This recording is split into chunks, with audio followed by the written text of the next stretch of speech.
Hello everyone! Kamusta? Sa video na ito, pag-uusapan natin kung kailan mo nga ba masasabi na successful ka na.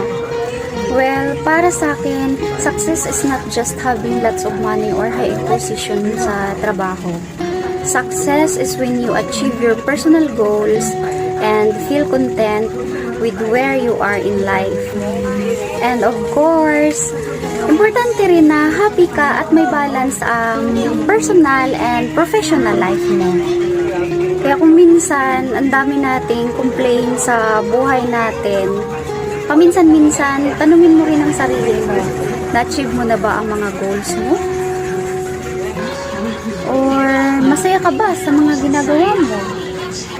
Kung oo ang sagot mo, then I believe you are already successful. Remember, success is different for everyone. What matters most is that you are happy and fulfilled with your own journey. Thank you for watching and don't forget to follow and like for more videos. Bye!